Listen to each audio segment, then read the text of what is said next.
Hello everyone, this is Highlander from MTG Cardsmith doing another custom Magic the Gathering card review, and today we're reviewing another card by cadstar369. This one is called Bondseeker. This is a 4-mana card with blue-black hybrid called Bondseeker. It looks like some kind of alien. The art I don't like, by the way. I mean, the creature looks cool, but you know, this not having a background, that's a big no-no for me. It just makes it not look like a Magic card, you know. It's a little distracting. All right, so it's an elemental, 6/6. Okay, that's pretty big. But it enters with 4/-1/1 counters on it. All right, so it's a 4-mana 2/2. Whenever you cast a blue spell, move a counter from Bondseeker onto another target creature. Whenever you cast a black spell, move a target from another creature onto Bondseeker. Okay. So that's cool. I mean, pretty neat.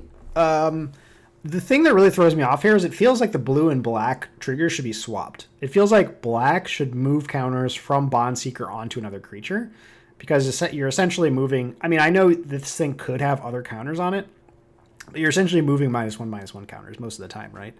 Which is a black thing. Whereas stealing counters from your opponent, that seems more like a blue thing. I mean, blue's all about the stealing, right? Blue loves stealing things.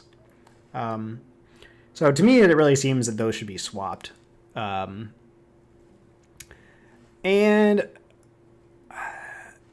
other than that, I'm thinking, like, how are the stats here? Like, do the stats kind of even out? So this is a very easy to cast creature, right? Hybrid is a unlike multicolor, which is like multicolor makes a card harder to cast, and therefore the card can be more powerful because of it. Hybrid is the opposite. It makes a card easier to cast, and therefore the card should not be stronger, if that makes sense. So I'm thinking, like, okay, you play this on 4, it's a 2/2, right? So it's pretty bad.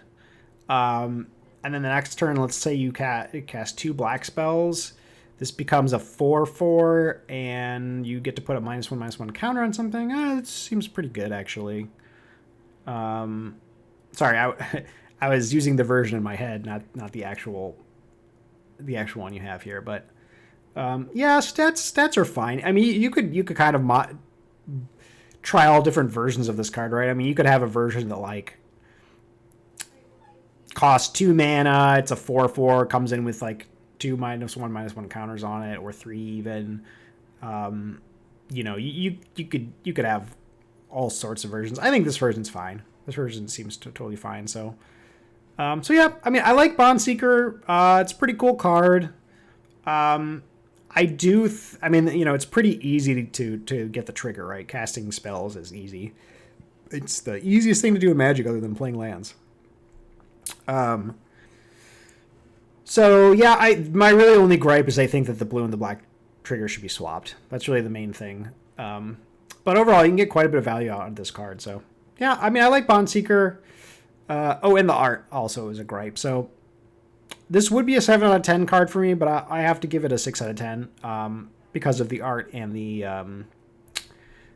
fact that I think that the trigger should be swapped. So other than that, it's a pretty neat card.